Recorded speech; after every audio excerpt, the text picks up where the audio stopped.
The day is finally here. The Trapital Report is out and it's now live and available wherever you get Trapital. We're sharing it in our newsletter. We're sharing it on this podcast. We're sharing it on our socials. So if you follow us on any platform, you're bound to see it.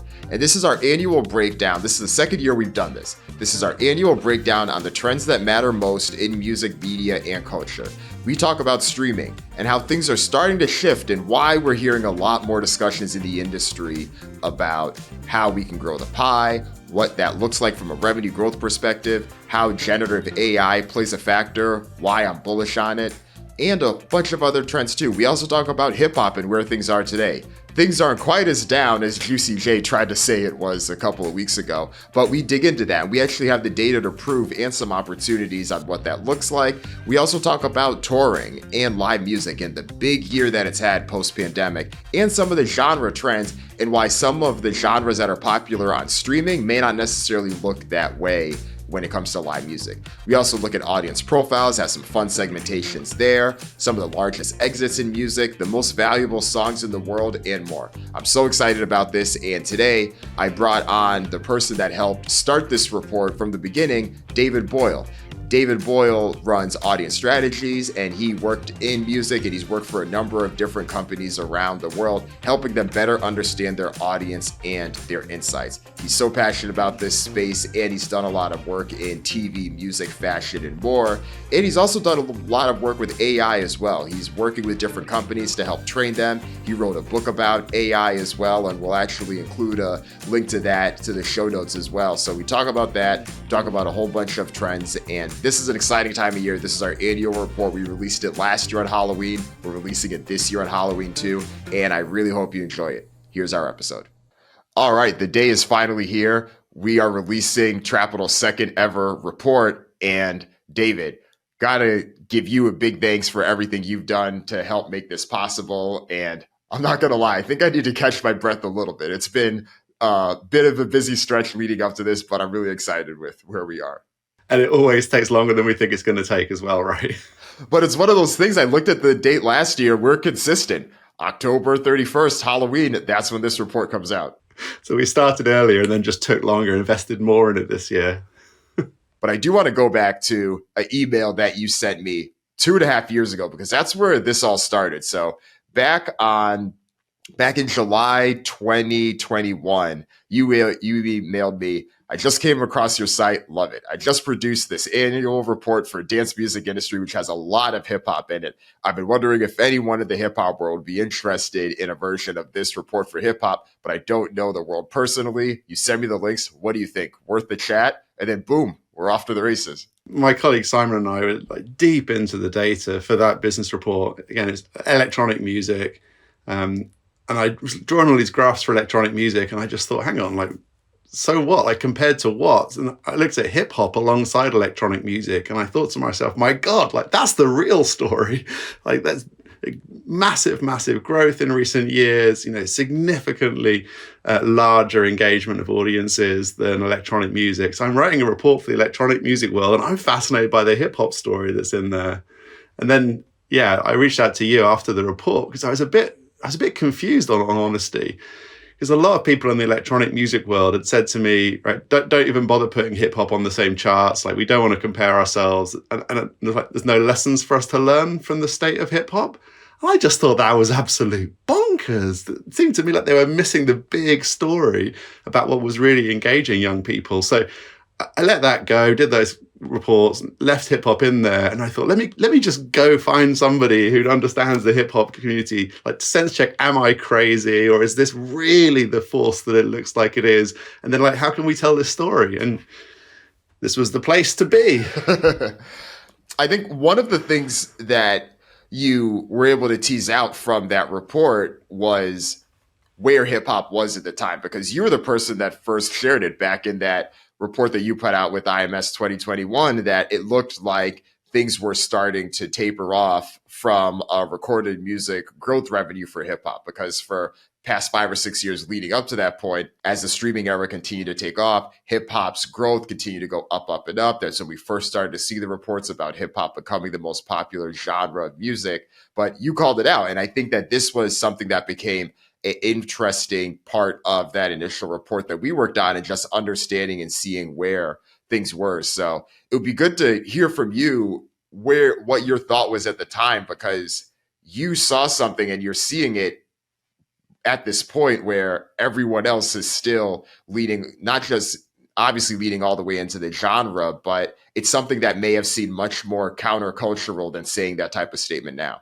Yeah, I think a lot of people in the industry who I was speaking to at the time just didn't resonate with this point at all. And it seemed clear to me. And since now it's clear to lots of people, partly thanks to, us sharing it. But streaming was growing every year. And so the revenue they were making from every genre was growing every year. And they were happy. Everyone was happy. Every genre was growing. But my point was around electronic music at the time is that your revenue's growing, but your share is declining. You should be very worried. Everyone was just like very happy because revenues are going up. No, your share, your relevance, your share is declining. And at the time, hip hop was growing, but it was plateauing, is what we said in early 2001. It's like it had grown. And if you look at the long-term curve, you see, it's flattening off. And we said, I think this is the top, and I think it's going to go down. And at the time, it was like, and we hope that electronic music seizes that momentum and starts to grow. And so we called that flip, that change in direction, which is like relatively subtle on both of those curves, but really collectively makes quite a big difference. So yeah, if you step back and look at it with the right way, then you can see these trends that just don't appear if you're only looking at a P&L, for example. So no one was very interested in that back then, but they should have been, as it turns out. Part of the disconnect was a few things. One, like you mentioned, in 2021, the entire industry was growing. There was nearly 25% revenue growth for streaming revenue itself year over year. The pandemic accelerated so much of that. So for you to come in and say, hey, Houston, we have a problem, no one was necessarily willing to hear that. It's almost in the same way now that some of the debates that we're now hearing about all of the streaming business model considerations or changes and things like that, these things were issues back in the pandemic. But when growth is 15, 20, 25% year over year, there's less concerns. But now that things are starting to level off to some extent, we're hearing more of those concerns. And I do think that hip hop probably had some brunt of this, but I think it was an interesting part because this is probably, at least when we did the first report, one of the bigger, I don't even want to say contention points, but this is one of the ones where we dug into quite a bit because you and Simon presented the data to me. And I think maybe what made our work pattern work with this well is because you shared the data with me. Of course, I saw it. I was like, wait, what? What are you talking about? And I asked a lot of the questions, and a lot of them were the right questions. And I think there were certain things that you were able to provide the data on where I was like, okay, noted. That was helpful. Now I see where things are. But there still are other considerations that I still do hold just in terms of how certain artists are categorized in different ways and how we look at Latin artists too, our hip hop artists and things like that, how you look at the broader infiltration of hip hop and its beat production style in other genres as well, even pop and country, but how those things get labeled, and even the international labels of how certain artists that are outside of the US, and if they are pop artists, for instance, whether doing K-pop or other genres, that still gets listed as pop, but hip hop outside of the US is only categorized as hip hop. But with that said, those things were out of your control. You're more analyzing the data based on the categorization that we have. So it brought up all these interesting points that I think were big talking points last year and continue to be big talking points this year because we do share the data in the report and the numbers do continue to trend in that direction. Again, we brought up the considerations and there was a number of things in terms of the Billboard charts and stuff like that. But it was a really interesting point that I think will just continue to be an important topic. Yeah, and I think to the ways of working, that's one of the things I've been most excited about here. It's great to get this story out into the world. It's great to help people with this data. But working with you has been so great because, like you say, the data doesn't tell the whole story. And sometimes it needs a good kick or a good poke. And you did exactly that for us. And we went back to source quite often and changed definitions and all sorts of things like that. So this is not easy stuff. We were definitely got most of the way there from a data point of view. But if you deeply understand the culture, if you're immersed in the culture, then you do a better job of challenging and interpreting the data. So together we've done a much better job there. I'm really, really proud of that. I was going to say, I don't see declines as something to worry about. I see them as opportunities. If you're smart, you say, something's going on here. How do I buck that trend? How do I win in that environment? How do I change perceptions or, invest to do something differently? And a lot of people see declines or low numbers as negativity. I don't see that at all. I see that as a truth you can build on. I got to give an example of David Guetta. I worked with him many years ago in the music industry. And I made a dumb mistake by slightly mocking, and it was 90s music in the UK because it was scored really low on UK people's perceptions. We had really, some quite cheesy 90s music in the UK, and it lingers in people's minds. And I looked at it and laughed. I said, stay away from that. And he giggled in a weird way. And I said, why? Why are you giggling? And he said, I'm going to bring that back. He saw it. A small number, like a negative number, something that was bad. And he said, no, I'm going to buck that trend. I'm going to find a way. And I think really smart people see it that way. But a lot of people in the music industry saw the notion of decline as something to worry about or hide. And you didn't. And that was smart. Yeah, that's cool. I actually didn't know that. And I feel like that tracks with a lot of like how he's made his music over the years and decades and stuff like that. Yeah. I'll find opportunities and go ride them. Don't be scared of them. Don't run away from them. Data is data. If it's real, and find a way to use it to your advantage. Indeed. And I do want to share some of these stats just while we have the report here. Obviously, if you've read the report, you've seen it, or you can go download it. We have the link to it in our show notes. It's now available. But in terms of the genre trends themselves, when we're talking about hip hop, we're talking specifically right now on the recorded music revenue side of things. So in 2021, hip hop, and this is hip hop and R&B because the two genres are combined, at least the way that they do it in the categories. Should they be combined? They should not. That's a whole other thing, but we're not going to get into that today. The 2021 share of revenue was 27.7, and in 2022, it dropped to 26.8. But it's important to note that this is still trending with an overall industry where in 2021, hip hop and R&B's recorded music revenue was 2.72 billion, and in 2022 it was 2.78 billion. Looking at that trend line, I hope that it will continue to grow, but there is a chance that it could be not too much further above 2.8 once we have the numbers for 2023. So that'll be interesting. But like we shared in the report, pop, rock, country, and dance have all pretty much stayed consistent, but it's Latin music that continues to have that uptick. In 2021, Latin recorded music accounted for 5.4% of the revenue. And then in 2022, it's up to 6.3. So there's that 0.9%. It essentially went from hip hop to Latin music. 2022, the huge year for an artist like Bad Bunny, he had 4 billion streams across all of these platforms. But it's not just him. There's other artists as well. So there's a number of different points that factor into these types of things. And this is where a graph does a beautiful job, because you could say to yourself, listening to this, only 1% drop in market share. Yeah, so what? But when you step back and look at the long-term trend, first you see this incredible steep rise over many, many years, really smooth. It doesn't wobble each year. And then you see this plateauing, which we called in early 2001, based on 2020 data. And you got this plateauing, which is really, really clear. And then the start of this decline. And it's only 1%. But the question is, will it be a continued long-term trend? In which case, down and down and down and down and down, and many 1% will add up. Or is the industry collectively, and I think it's an industry level thing, it's like a hip hop level thing, like, is there something that can genuinely buck that trend? Because if not, then don't forget, like you say, Latin is growing now, not a one-off thing, also a long-term trend. And if they're on the ascent in a strong way in this last year, and they keep doing that, it's only going to eat into hip hop. So it's not just like little bits here and there, album launches here and there, it's long-term cultural trends we're talking about here. And that long-term view of it really changes your thinking, so you don't accidentally just dismiss a 1% trend as nothing. You say, it's the start of something really clear and long-term here. So now's the time to start really investing to try and turn that around.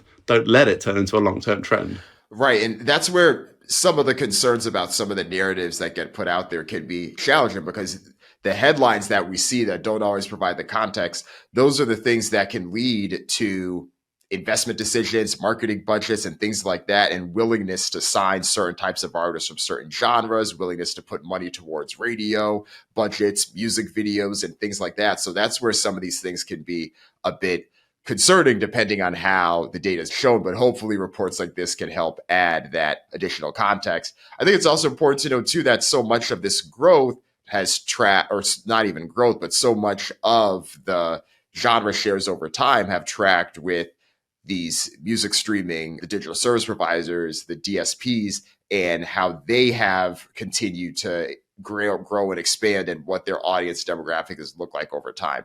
We know from the data and research and insights that it's hip hop artists and fans that do tend to move early on to so many of these platforms. You saw it in streaming, you saw it in mixtapes and ringtones and digital downloads and things like that. But over time, as all of these DSPs have grown, they have reached a lot of the market that they already have reached in areas like the US, North America, and Europe. They're now trying to reach Latin America and the rest of the world. And in those regions, they are going to want to connect with their superstars. We've talked about globalization and the impact of that. That is what streaming enables. So naturally, we've been able to see the rise of Latin music and things like that, and how that continues to grow and expand over time. So there's each of these different factors that play in here. So yeah, in the late 2010s, when streaming is just getting up to speed, it's hip hop that it leans on. And even thinking about things like Apple Music and a lot of those early exclusives and campaigns, those were all hip hop artists that they did that with initially. But now we are starting to see more of that international growth and expansion. And you see it even as recently as what Spotify shared in their Q3 earnings a couple of days ago, before at least the time of this recording. So it's going to be fascinating to continue to track and look at this. Yeah, in so many ways. And I find it quite funny, again, coming from the electronic music world. You think electronic music, electronic artists, they should be at the forefront. Their audiences should be at the forefront of innovation. But it's so often hip hop artists and hip hop fans who are actually the forefront. We looked at NFTs in last year's report in more detail, right? It's hip hop artists leading that significantly above electronic music artists, significantly.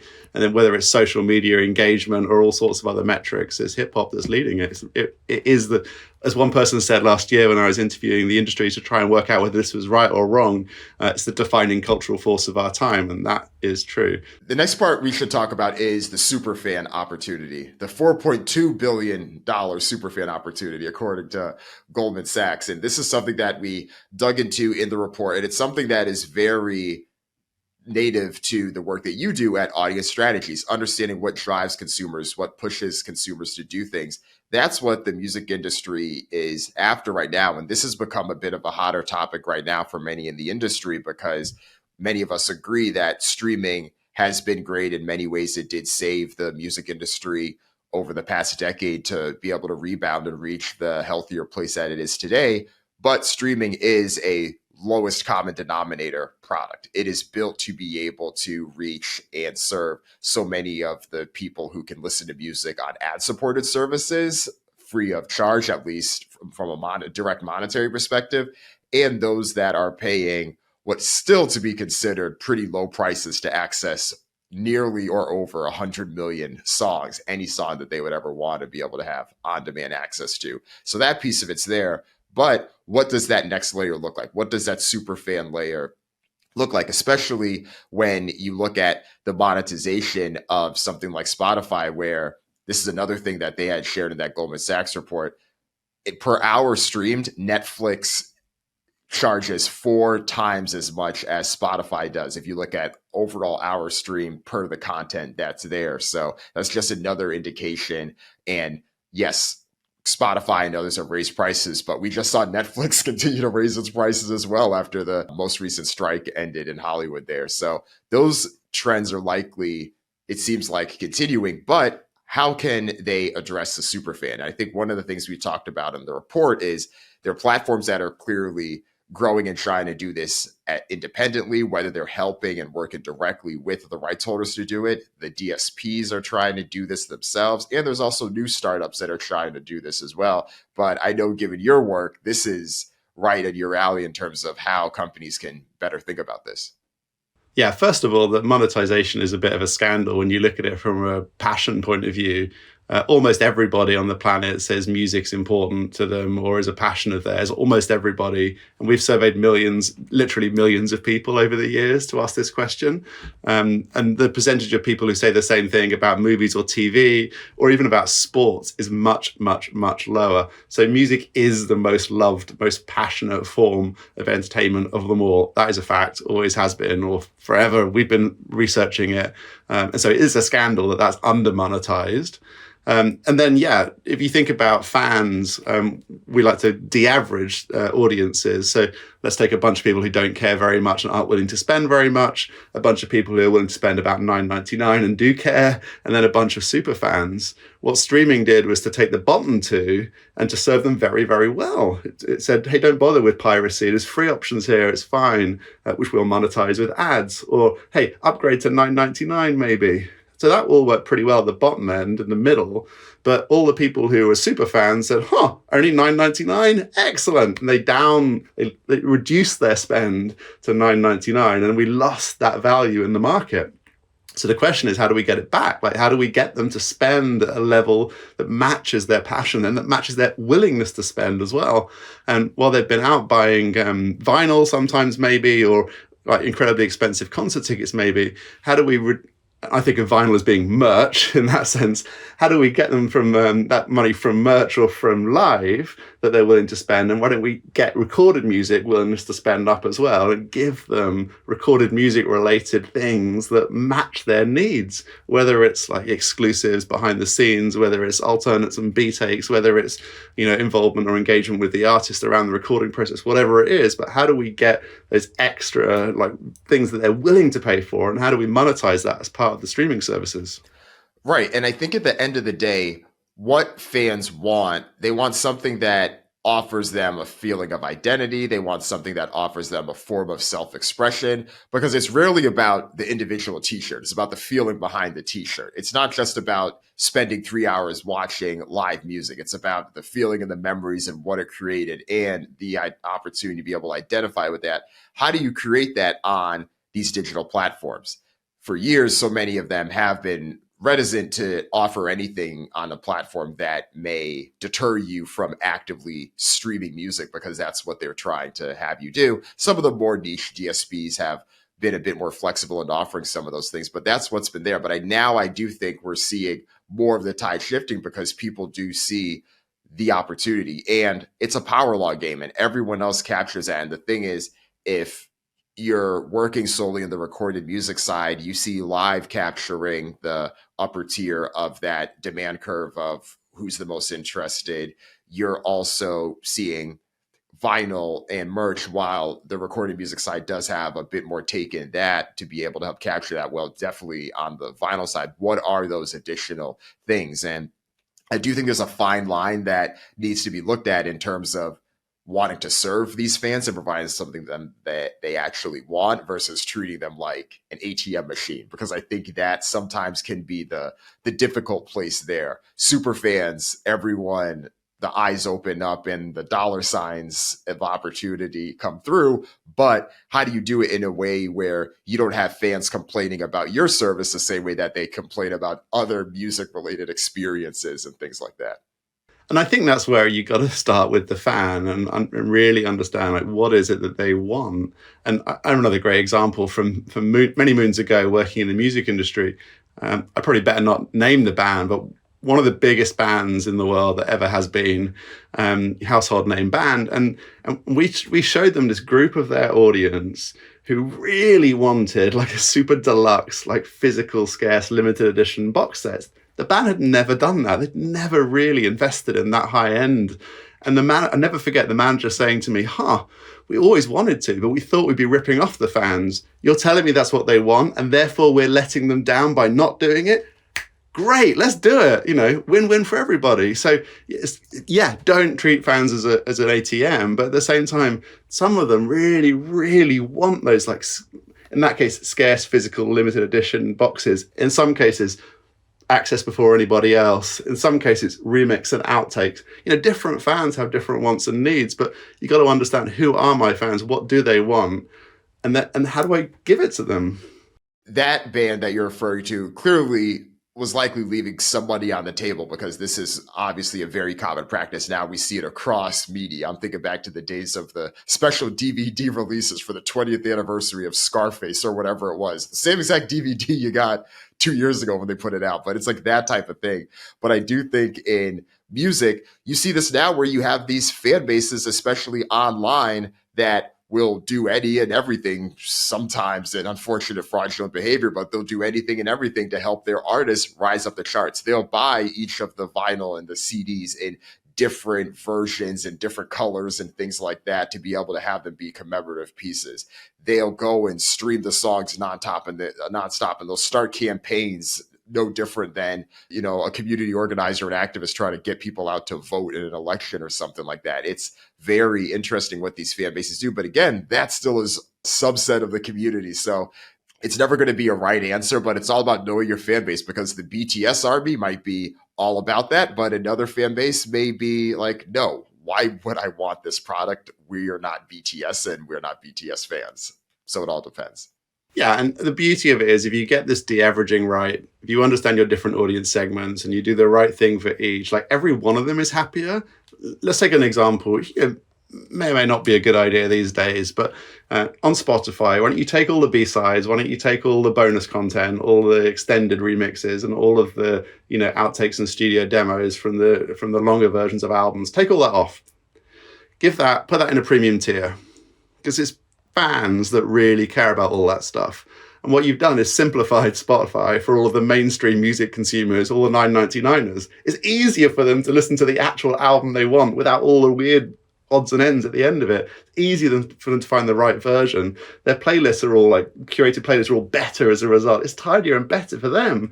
But also the super fans have got a much better experience. They've got all this exclusive content that's just theirs. They're paying for it. They deserve it. And they value it much more. It tidies it up for everybody. So really understanding audiences at the heart. What can I take out of this tier to make it better for them, but also to serve super fans? Let's talk about generative AI, because that is a topic that I know is near and dear to your heart. You wrote a book about how audiences and different companies and different industries can better use this. We've been seeing more of the discussions happening in music overall. It has been, I don't want to say tumultuous year, because that would be a strong word, but I think it's been an exploratory experimentation year where certain services have been called into question for the lyrics, the voice, the likeness that they use in order to produce AI generated songs.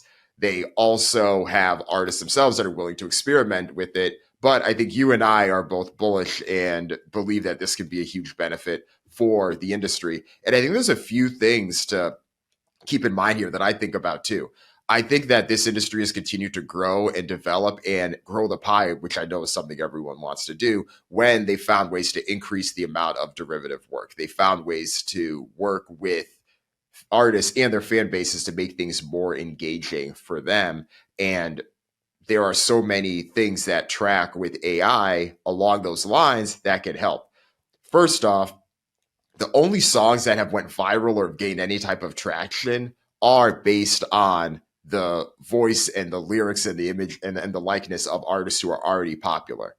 So that's something to keep in mind, because when those things happen, those are things that can generate demand for the artists who are already popular. If there is a song that goes viral with Drake in The Weeknd, it's going to drive traffic not just to that song, but also drive traffic to The Weeknd's After Hours album. It'll drive traffic back to Drake's So Far Gone album. That's how these things work, at least in streaming. And I think that if there's a way to think about it from that perspective and think about how the monetization can work out, because this is an example that's been talked about before. We've talked about it here on Trapital, but there was a similar type of issue and concern with user-generated content in YouTube when that was really getting up to speed and everything. But they figured out Content ID, and it has become a billion-dollar business for that company. And I do believe the same is possible with letting fans and letting the artists themselves work with and even embrace and involve the experimentation. Everyone is trying to think about, how do you gamify music? What is the Instagram thing like music that's going to increase the total addressable market? All that stuff. AI is the opportunity to do that. And I know there's several more reasons why, but yeah, I want to hear your thoughts on this because I know that, with creating the report, you shared some helpful insights on this too. Yeah, it's certainly a minefield, and there's certainly lots of pros and there's certainly lots of cons. We should be honest about all of those, but I like to focus on the pros. Why don't we start there? You talked a lot about this, but on the music side, it's going to grow the pie. More people making music, having more tools that make it easier for them to make great music, and more derivative works, like more great music out there and more people making music, that will grow the pie of the music industry. Great. We should all be big fans of that, and then say, all right, well, what are the downsides and how might we best mitigate them? For example, like how might we fairly compensate artists whose work has gone into creating those models that allow other people to make work, whether you can tell by listening to it that artist's work fed it or not. Logically, there's some credit that should go back to the original work that trained the model. So it's going to grow the pie. I think we should all say, how can we help the pie to grow? And then we should all also say, like, how can we do that in as fair a way as possible? And then let's talk about the language model side, on the kind of writing and thinking side, which could be songwriting or writing music, or it could be business and planning your career or marketing yourself, or getting your music heard by building connections with the industry. Like language models like ChatGPT are much more clearly a positive in the world, like much more clearly transformative to our abilities to do our jobs, to get ourselves marketed, to communicate with people in the world, and to write useful content. Clearly transformative. Studies show they're massively beneficial in making you faster and better and have more fun while you do that work as well. And so on that side, you've got the same ethical issues, which is, I'm writing this report or I'm trying to get marketed. It was trained on some other people's original content. I still should be worried about how they get paid for training the model. But my view there, much more clearly, is that the societal good from transformative new technologies for literally billions of people for free, the societal good from that is so big, it's so clear that we have to allow it and find ways to compensate the original creators of work, but we can't let that get in the way of the societal benefit. I think you'll find the same logic works on the music and sound side as well, but I'll let greater minds worry about that. But clearly they're both transformative. Clearly we should be excited about both of them, but clearly we should also think about the consequences and fair pay for people whose work has fed the models. Right. We do need to figure out how best to think about compensation. I know that artists like Grimes have come out and say, hey, I'll split 50-50 with whatever you come out with. I'm not here to say whether 50-50 is the right or wrong split, but it's that type of approach that we need to explore and we need to think about, because there should be some type of interest. There should be some type of play that makes it interesting. And for a lot of fans, honestly, that want to do this stuff, compensation may be important to some of them. Compensation may not be important to some of them. So there's different considerations on their side as well. Something I've thought a lot about with this topic is the scrutiny or the test that we are putting generative AI or any of the language models to relative to actual people. There's been, of course, concerns about, okay, well, if you say that there's one artist in particular that this large language model was based on to help generate these song lyrics for this person, then it's easy to relatively see where the consideration and where the attribution should go to. But the challenge could potentially come if you say you want something to generally sound like a top 40 hit from 2021, then what do you do? So I've heard that feedback and I understand it. That said, even the actual artists themselves have plenty of people that inspire their music, but that didn't always necessarily have the direct compensation there. Like, for instance, if someone like Olivia Rodrigo says that, oh, my biggest inspirations growing up were Taylor Swift or Beyonce or Pink or any of these other singers and songwriters, Madonna and folks like that came before her, that doesn't mean that they necessarily get a share of her royalty and splits like that. So there's certain considerations where it can be tough. And that's not saying that those artists need to, but it's an example of how sometimes we can hold technology to a higher threshold of scrutiny than sometimes we do actual artists themselves and the human side of the industry. It reminds me a bit of conversations in the early 2000s around, and I don't know if this happened anywhere in the world, but like a tax on CDs, or blank CDs, that would go back to the music industry. So, every time someone copies music, they're using blank CDs. Why don't we just take X% of sales of blank CDs and just blanket give it to the music industry? It's a bit like that, right? Every time, language model revenue is X this year, why don't we take a certain percent of it, give it back to music, certain percent give it to books, certain percent give it to movies, something like that. Let's move on to live music, because that was one of the more interesting parts of the report there. So 2 things I want to talk about. First, I want to talk about this whole concept of the premiumization of live events. We've seen record revenue. We've seen the biggest concerts continue to make more revenue. Even someone like Beyonce, who had just completed at least the most recent legs of her Renaissance tour, she grossed $10.4 million per stadium show that she did in 2023. She performed at most of those same stadiums for her 2016 Formation tour, half the revenue per show. That's how much different the average ticket price has gone. It's almost double, and it's not just her, it's Taylor, it's all of these other artists.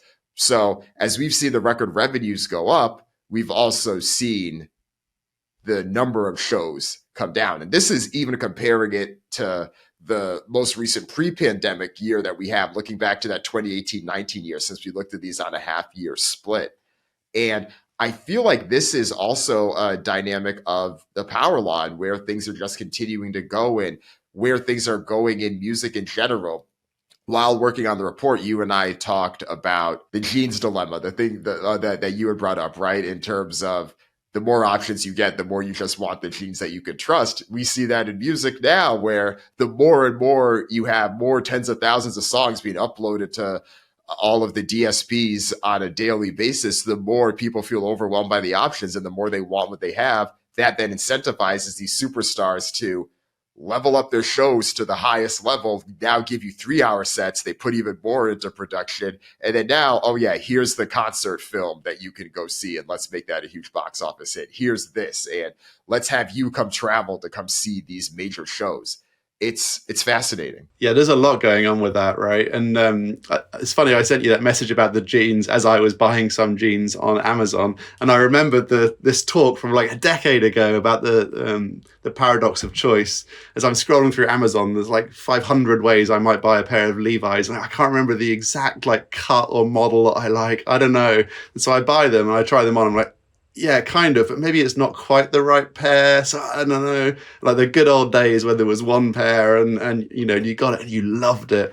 Whereas now there's so many artists, I don't know, is that the right one for me? I'm not sure. Let me just go with the famous one that I really love. So the paradox of choice, I think, is a big part. Just go with the big ones.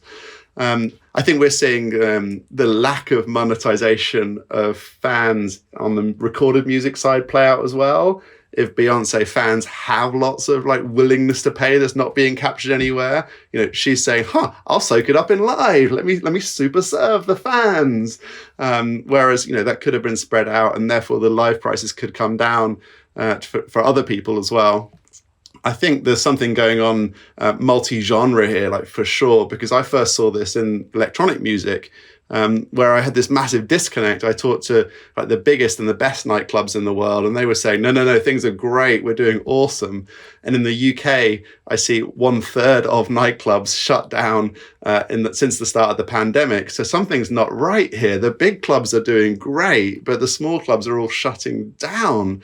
Okay, it's the premiumization. And in electronic music, it's older people coming out clubbing, much more old and premium. So the average age of a clubber in a physical club is going up massively over the last few years as well. So every different genre, we're seeing this premiumization. I think there's lots of different root causes, but it's pretty serious. Not least because if you don't have a solid grassroots music scene, whether it's in hip hop or live or any other genre, then you're never going to have the superstars of tomorrow. So we've got to invest in these grassroots, celebrate premiumization because that's awesome, but also we've got to invest in the grassroots of every genre. Right, because that's another thing that we had shared in the report. We had that page that has the breakdown of the artists who can sell out a tour at each level, from stadiums all the way down to the club level. The stadium artists, as we mentioned, they're continuing to do better and better. A lot of the arena artists too, and even some of the amphitheater artists too. But things do get a little bit tougher once you get down to the club level, once you get down to some of these venues that may only have a few hundred or may only have a few thousand attendees. Selling those tickets can become tougher. And it's also tougher on a lot of those artists too, because costs are going up. So it's this completely different world where one of the artists that's going on a stadium run going on tour and one of these artists that's going on a club run going on tour, it's almost a completely different product. It's two different spheres. It's hard to truly compare the two. And to your point, a lot of that grassroots things that happen, the development just isn't necessarily there, and it can be tougher to have the development because I think that there could easily be this assumption over the years before the pandemic that, okay, you may not make a ton of money on your first tour, but you're putting in the work so that by the time you become bigger and bigger and bigger, you could hopefully get to the point where you're like a U2, you're like a Coldplay, where you could rest on the laurels of this peak moment that you had where you're able to develop everything you had and continue. And I think it's audience development as much as it is artist development as well. If the artists can't practice in small venues, they're never going to get to the stadiums. But also, if the audiences can't practice enjoying live music, they're never going to be premium audiences a decade or 2 decades from now.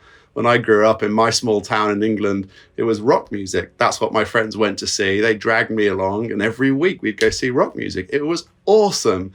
But if there's no venues and I never get into the habit, I'm never going to buy a U2 ticket for several hundred quid 10 or 20 or 30 years later, am I? I'm not going to practice. Electronic music's never going to have super clubs 2 decades from now if it doesn't have grassroots clubs today. And it must be the same in absolutely every industry. So it's critical from audiences and for artists and promoters and the rest of the industry. We've got to invest in the grassroots. This is something that we see especially with hip hop and R&B overall, because we wanted to do this comparison based on a few hunches we had and the data proved it. Hip hop and R&B, despite the leveling off that we talked about earlier in this episode, still the most popular in terms of the streams and the recorded music generated, but things flip when you look at the live side. Hip hop and R&B accounts for 11% of the US concert revenue in the US in the past year, compared to pop and rock accounting for 27%. And again, that 11% for hip hop and R&B is compared to 27% that it captures for streaming revenue, but pop and rock, it's 27% for the concert revenue compared to 33% for the streaming revenue. You combine those two genres. So why the big difference there? Hip hop and R&B can dominate URL when you're looking specifically on the streaming side of things, but when you go IRL and you're trying to go outside, things flip. And I think there's a few reasons why. This is both on our analysis, but also talking to some people in the industry. The first is age. Hip hop and R&B are much younger genres, and they have much younger fan bases. We don't have Rolling Stones that have continued to tour over the year, and even the artists that we do have that are and rose to power around the same time, there were other challenges, which we'll get to in a second. The second piece I want to talk about is the historical bias here, which plays a factor into the age piece, because for so many years, concert promoters were quite hesitant to promote rap due to violence and safety concerns. Even though rock concerts and Woodstock 99 and all that stuff had even worse obscene issues, it was rap concerts that in many ways took a bit of the brunt. So it wasn't until the 1999 Hard Rock Life Tour that we saw a rap show have another arena concert tour the way that it did, let's say, back in the Run DMC days. And it really wasn't until Jay-Z's Live Nation deal, the first one that he did in 2008, that you really saw the global expansion for hip hop as a global touring product in the way that it's easier to do today. The third reason, of course, we want to talk about is just price and willingness to pay there, because live can be an expensive ticket. And even though younger audiences stream, a lot of the people that are still attending these concerts are the boomer generation and some of the older Gen X, and those are audiences and groups that have a lot more disposable income. We talked about development as well. That factors into the historical bias. I'll talk about this artist because he's been on the podcast before, but I look at an artist like Rick Ross, has some of the biggest hits in the world and has someone that has been so influential on the hip hop side. I don't know if he necessarily put in the same work, or if he was in an industry that had the infrastructure to be able to put in the same work to develop him as a touring artist, because he's someone that has clearly done so well on the recorded side. He's done so well from the other business ventures, but I think he's someone that may still rely a bit more on the club runs and things like that, as opposed to or doing music festivals. And I think that's a whole nother piece of how certain festivals like Day in Vegas and Rolling Loud have combined a lot of the demand for artists. So they're now doing those and getting the checks instead of doing their own tours. So we could talk about this for a while, but those were some of the differences of why hip hop and R&B may be dominating on the streaming side, but less so on the live side. Yeah, it's really fascinating when you break it down. And I guess one thing I was thinking as you talk through that, and also when I've had conversations with the industry on these topics, is there are very few people actually who think about like hip hop overall, like the labels, think about the labels, artists think about optimization within the current ecosystem. You know, life is focused on live, but if I were sat at the top of hip hop, I would be saying, how can we build out grassroots venues in more cities to build and nurture an audience and to nurture talent and to feed that ecosystem? But there are very few people with that kind of overall viewpoint. Also in electronic music, there's people who run super clubs, that's great. There's people who run grassroots, that's great. But there's nobody thinking about that overall ecosystem. And so the interplay isn't really being thought about. No one really cares about it. Agreed. Yeah, and hopefully it improves soon. I do think that developing those venues, as you put it, some of those places did shut down. Some of those places had been acquired since in the pandemic. So there is a bunch of changes that are happening and may continue to happen, even as we continue to see some of these venues in some of these areas still try to make their ways to bounce back from the post-pandemic. But I think a lot of this taps into understanding the audience, where they live, and what they're willing to do. And this taps into the really fun part of the report that we did, which was the audience segmentation piece. And we have the two parts about what it looks like to reach the pop consumer and what it looks like to reach the hip hop consumer. And it'd be love for you to talk about that, because that was one of the really cool value adds that I think we have with this report. Yeah, and we've talked about the audience so much on this this podcast that I really think it's the heart of absolutely everything. If you can understand the audience, and particularly if you can break them down into the different groups that make up your audience, then it's much easier to do absolutely everything, make every single decision. So what we did this time was to take the audience, and this time we took the US audience overall, and we broke them down into the different communities that exist within it, or the different segments that exist within it. And then we said, okay, which segments is hip hop working really well in, which kind of, but not so much, and which not at all. And then we did the same thing for pop music and other genres. And we can do the same thing for artists or brands or all these types of things. That way you get a really clear picture for each genre or for each artist or for each brand, like who is your audience today, or who are the 2 or 3 audiences you've got today that you can super serve should you want to. Who are the 2 or 3 audiences that next audiences that, yeah, they're kind of engaged, and if I do something differently I can grow by reaching them.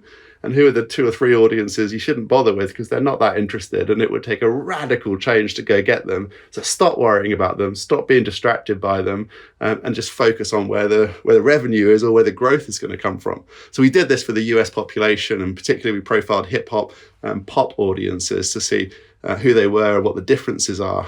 Let's use pop audience, because I know we've talked about hip hop a good amount in this episode, but let's use the pop audience. And this was interesting because there were 3 main communities that we found by looking at the graph of the users that are on X, formerly Twitter. The first is people that are active on YouTube. So these are the people that are always online. They love their faves. And it's a lot of the people that may lean towards your Harry Styles, your Shawn Mendes, your Biebers, and folks like that. But they also follow a lot of their other personalities, folks like the Dolan twins or Cameron Dallas, and they have their own subplots and things. It's really this fascinating culture where I talk to my cousins that are currently, whether they're on the early side or late side of Gen Z, and they know about this stuff. And even me, as someone that I feel like it's my job to tap into this stuff, I feel like I learned something new, but you understand that what works for them. having campaigns that focus on vibrancy and immediacy for their interest. And you need to be contemporary and relevant. The same way that YouTube itself is that, you need to have that. And there is a strong leading as well here towards a more female demographic where it's over 80% of the folks that are there. So that was really interesting. The second group is folks that are more interested in teen pop culture overall. And I call this list the people that may show up on the most influential people on the world list that you may be interested in. The people that are often among the most followed on different social media platforms. Your Taylor Swift, Rihanna, Kylie Jenner and the whole Kardashian crew, Billie Eilish, folks like that. But then there's often some overlap with a lot of the social media influencers that I put, but they still probably skew a bit more to the big names. But here it's about your versatility, and campaigns need to focus on the latest trends, but you don't want to come across as irrelevant. So that's a big piece there with tapping into what's the latest for pop culture. And the third group, and it was funny, I have to give a shout out to Michael Jones, who helped with editing this report. When I shared this with him, he looked at this group called moms and he said, am I a mom? Based on the description here. But this is the oldest community segment of the pop consumer. But oftentimes it is moms and that group that want to hear a blend of the stuff that they're familiar with, but also what they may know. And looking at a lot of the parents now that are starting to have kids, it's a lot of the people that may have grown up watching MTV during its heyday or watching BET's 106 in Park and things like that. These are now the people that are watching Real Housewives and the shows on Bravo. They're watching Love and Hip Hop, and they're listening to the podcast after each of those that are covering them like a Sports Center recap. And what does it take to tap into this group? It's the nostalgic allure. It's also having things that have a contemporary appeal with the kids. So it's people who may know more about Doja Cat than they let on, but they still are pretty tapped into that. But they also have their own outlets that are more fit for them that they want to either catch up with their friends and talk about too. The interesting thing about the group for Community 3 is that they often can drive a lot of the purchases for the other two groups because these are all people that can live in the same household, right? The person that's active on YouTube could be the daughter, and then the person that's the mom could either be the father or mother or the parent in some way that's tapped into there. So I really like this one. And I think these are the type of things that we could do for additional folks that may want to have a deeper analysis, but really enjoyed those insights. Yeah, it's fascinating to see, where are we now and also what's next. So if you want to look at pop music and say, all right, well, where could we grow? Like which segments are next? It changes everything about how you make plans or the kind of strategies that you adopt, whether it's marketing or product type strategies. I'll give you another David Guetta example from back in the day here. We worked with him on exactly this type of problem. And at the time, he had a bunch of electronic music audience segments, a bunch of electronic music communities were absolutely his core fans. But it was exactly these pop segments that were his next audience that he needed to conquer. And of course, fast forward to today, we know that he's conquered that audience. We know he's absolutely won that audience. But the really careful adoption of those segments of those communities, really careful, like stepping into their world and being in their media channels and partnering with the artists that they love and celebrate, like really careful strategic use of these audiences is how you grow your career while keeping your core audiences satisfied, like keep it doing what it is that they want and starting to reach out to these new audiences. So absolutely transformational if you see the world this way and you can carefully plan segment by segment, how to win. Great stuff. Moving on with the report, I want to talk briefly about two sections here. So one, the most valuable songs in the world. So one of the things that we did that I wanted to do because there was just so much continued activity with the catalog sales and the music rights acquisitions, what are the most valuable songs in the world? Because this also is a power log game. When people are acquiring the catalog for an artist, sure, there may be hundreds or even thousands of Bruce Springsteen songs, but there's probably only a few that are driving all of that revenue that are the ones you really want. And as music has been unbundled, we have the ability to be able to see, at least on the platforms that share the information publicly, what songs those were. So I won't share the full list, but we did do a segmentation of songs that had at least, on Spotify, we did this, at least 1 billion streams on Spotify. They get at least 1 million daily streams, and they're at least 20 years old. So those first two, of course, were objective thresholds to be able to share something on past performance, something on current consistency, because what you continue to do matters more than what you've done in the past. And the 20 years old piece matters too, because you get past the huge streaming numbers from songs that may come out and release on streaming and get a big bump. But more than 20 years old, you're talking about songs that came out before music streaming took off. So you're able to get some of the lifeline there.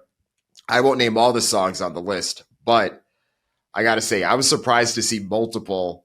Well, actually, I know I wasn't surprised. Let me clarify that. But the fact that there are multiple Eminem songs on here has always been interesting, because I think he's one of the people if you're asking someone who has the most valuable music catalog out there, he probably isn't the first name that would come to mind. I think a lot of people, especially that may be in certain circles, may look at a lot of his music and think, okay, it hasn't aged the best, and it's a symbol of a time that we're no longer in, to that perspective. But that isn't what everyone thinks. We're not a monolith, and he has several songs that have billions of streams and several songs that hit that threshold too, Without Me and Lose Yourself specifically. And there's a few other songs like that in the list. So it's always fascinating to dig into stuff like this. Yeah, it's incredible to get hard data on this. And as you said on the audiences piece a minute ago, see the world through other people's eyes. Like, we all know good chunks of the industry like really, really well.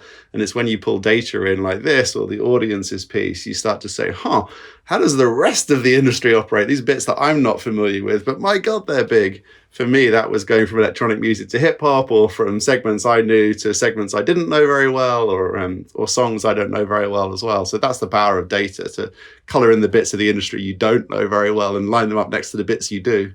Definitely.